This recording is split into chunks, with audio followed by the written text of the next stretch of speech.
Hello. Today we have a new thing to listen to and respond to from the gift that keeps on giving. That is the MLK 50 ERLC Gospel Coalition Conference about Racism. This is actually a panel discussion about how not to talk about race, which I thought could be very spicy. Somebody sent this to me on YouTube, and I'm very grateful for them because this is a super interesting topic. Anyway, so let's just jump right in. I'm going to start it, and then we're going to jump ahead a little bit to get to the spicy stuff, and we will have a good time. Thank you for joining us at this panel sponsored by Southeastern Baptist Theological Seminary and the college at Southeastern, called How Not to Talk About Race, and talking with each other and not pass each other on complex issues. So I'm glad to have you guys here. Glad to be joined with some good friends of mine from our institution.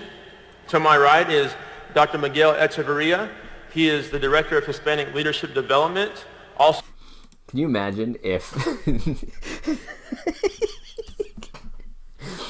Can you imagine if a college had a Director of White Leadership? Can you imagine if it's a position... All right, hey, what's your job at the school? Oh, well, I'm the Director of White Development and Leadership. People would freak out if they had that. But what a lot of people from this perspective would say is that everyone is the Director of White Leadership or is involved with white people, except the people that specifically aren't. I think that's pretty dumb, but hey, not my school. Also, Assistant Professor of New Testament and Greek at the school. To his right, we have Dean Missy Branch. She is the Assistant Dean of Students for Women. So we're glad to have... What about the Assistant Dean of Students for Men?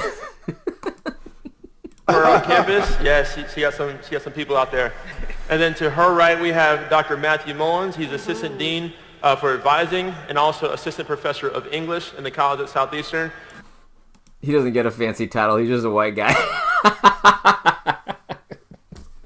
Oh man. Well, I don't even know why he has a platform here. I mean, he shouldn't even really be in this discussion, I don't think.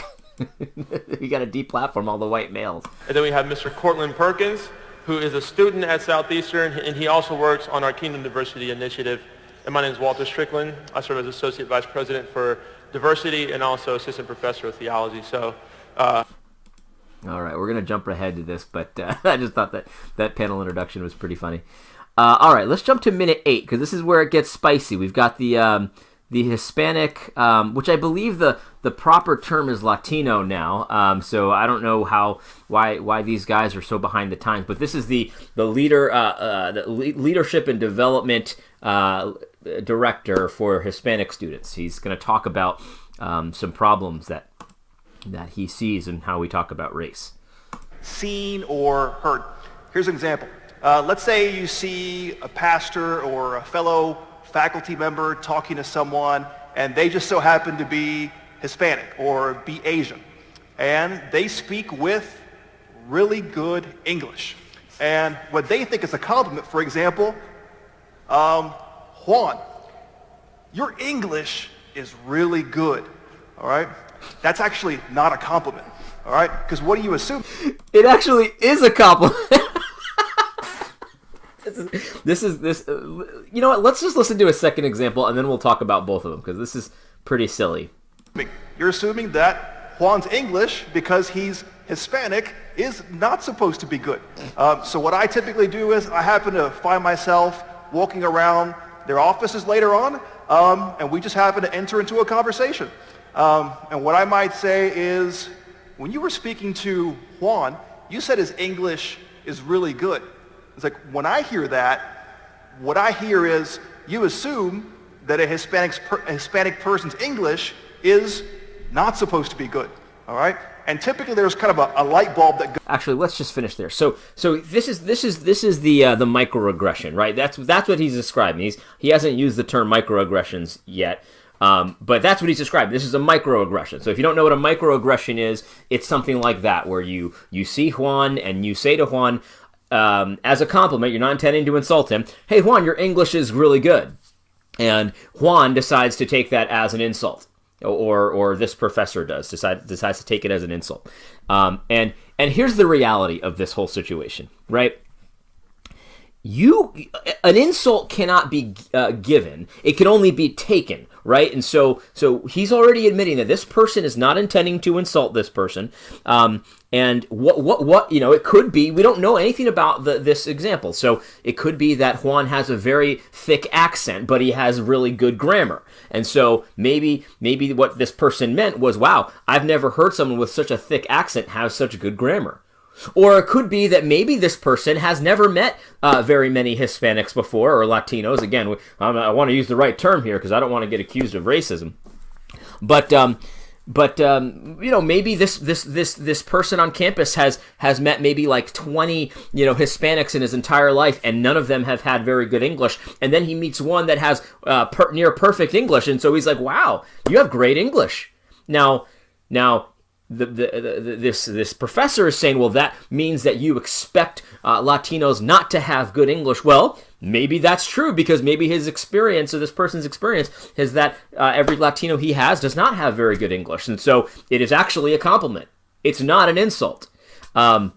Or maybe it has nothing to do with that. Maybe it has to do with the thickness of his accent and things like that. And again, he's not saying anything about Latinos in general. He's just saying, in my experience, out of all the Latinos that I know, you have the best English. That's actually literally a compliment, unless you want to force it to be an insult. And so, my advice, if you see somebody microaggressing Juan out there and saying, wow, you have good English, and you consider that a microaggression, my advice is deal with it, right?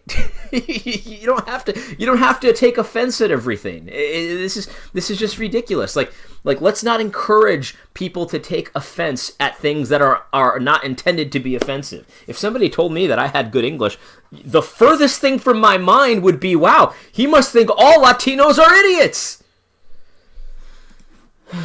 Goes on, and it's like, I see now what you're talking about. Okay. He's talking about making students feel guilty. That's he's saying, oh, the light bulb went off, and now I need to feel so guilty. Okay, that's perhaps a racially biased thought that I have in my mind about the way Hispanics are supposed to speak. It's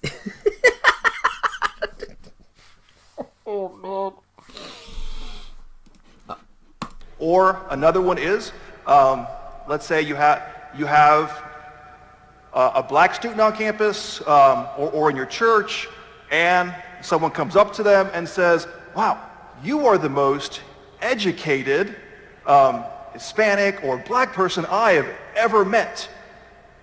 Again, I find that person later on and say, by your question, what you're saying is you're assuming that most Hispanics and blacks are not educated. Again, no, he's not. No, that person is not. Not necessarily. It's not a question. First of all, he said you are the most educated Latino or Hispanic or black person that I've ever met. That is not saying that Latinos and blacks are uneducated.